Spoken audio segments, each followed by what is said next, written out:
പണ്ട് കേരളത്തിൽ പ്രസിദ്ധമായ ഒരു ചെമ്പോല തറവാടുണ്ടായിരുന്നു. ധനവും പ്രതാപവും ഉണ്ടായിരുന്നെങ്കിലും ആ തറവാടിലെ ആളുകൾക്ക് നിരന്തരമായി ദുരിതങ്ങൾ സംഭവിച്ചു തുടങ്ങി. വിളകൾ നശിക്കുന്നു, കന്നുകാലികൾ ചത്തുപോകുന്നു, വീട്ടിലെ അംഗങ്ങൾക്ക് മാറാരോഗങ്ങൾ വരുന്നു. എവിടെ നിന്നോ വന്ന ഒരു ദുശക്തി തറവാടിനെ വേട്ടയാടുകയാണെന്ന് കാരണവർക്ക് മനസ്സിലായി. ഈ ദുരിതങ്ങൾക്ക് ഒരു അറുതി വരുത്താൻ തറവാട്ടുകാർ പല പണ്ഡിതന്മാരെയും ജ്യോത്സ്യന്മാരെയും സമീപിച്ചു. എല്ലാവരും ഒരേയൊരു ഉപദേശം നൽകി: നിങ്ങളുടെ തറവാടിന് ഒരു ഉഗ്രമൂർത്തിയുടെ സംരക്ഷണം അത്യാവശ്യമാണ്. ദുഷ്ടശക്തികളെ നേരിടാൻ കഴിവുള്ള ഒരു ദൈവത്തെ നിങ്ങൾ തറവാട്ടിലേക്ക് ആവാഹിച്ചു കൊണ്ടുവരണം. തറവാടിനെ രക്ഷിക്കാൻ വേണ്ടി കാരണവർ പരമശിവനെ മനസ്സിൽ ധ്യാനിച്ച് കഠിനമായ തപസ് ആരംഭിച്ചു. ദിവസങ്ങളോളം ഭക്ഷണം ഉപേക്ഷിച്ച് തറവാടിന്റെ കാവിനടുത്തിരുന്ന് അദ്ദേഹം ശിവനെ വിളിച്ചു പ്രാർത്ഥിച്ചു.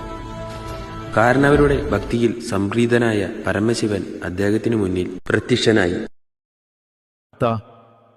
എന്റെ അടുത്ത് അപേക്ഷിക്കാനുള്ള കാരണം എന്താണ്? അങ്ങയുടെ തപസ്സിൽ ഞാൻ സന്തുഷ്ടനാണ്. കാരണവർ തറവാട്ടിലെ സകല ദുരിതങ്ങളും ശിവന്റെ മുന്നിൽ അവതരിപ്പിച്ചു. എല്ലാം കേട്ടറിഞ്ഞ പരമശിവൻ പുഞ്ചിരിച്ചു. നിങ്ങളുടെ തറവാടിന് ഇപ്പോൾ വേണ്ടത് ശാന്തതയല്ല, രൗദ്രതയാണ്.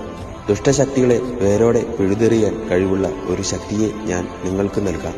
ഭദ്രകാളിയുടെയും എന്റെയും ഉഗ്രമായ അംശമാണ് ആ ശക്തി. ശിവൻ തന്റെ ശക്തിയുടെ ഒരൽപ്പം ഭൂമിയിലേക്ക് പ്രവാഹിച്ചു. ആ ദിവ്യശക്തി ഒരു ഭയങ്കര രൂപിയായ കുട്ടിയുടെ രൂപം കൈക്കൊണ്ടു. കറുത്ത നിറവും തീക്ഷ്ണമായ കണ്ണുകളും കയ്യിൽ ഒരു വടിയുമുള്ള ആ രൂപത്തെ കണ്ട് കാരണവർ ഭയഭക്തിയോടെ കൈകൂപ്പി. ഈ കുട്ടി നിങ്ങളെ ഉപദ്രവിക്കുന്ന എല്ലാ ശക്തികളെയും ഇല്ലാതാക്കും. ഇവൻ കരിങ്കുട്ടി എന്ന പേരിൽ നിങ്ങളുടെ തറവാട്ടിൽ കുടികൊള്ളും. എന്നാൽ ഇവന്റെ ഉഗ്രഭാവത്തെ തൃപ്തിപ്പെടുത്തുകയും കൃത്യമായ ആചാരങ്ങളോടെ ആരാധിക്കുകയും വേണം, ശിവൻ പറഞ്ഞു. സന്തോഷഭരിതനായ കാരണവർ കരിങ്കുട്ടിയെ ശിരസിലേറ്റി തറവാട്ടിലേക്ക് യാത്രയായി.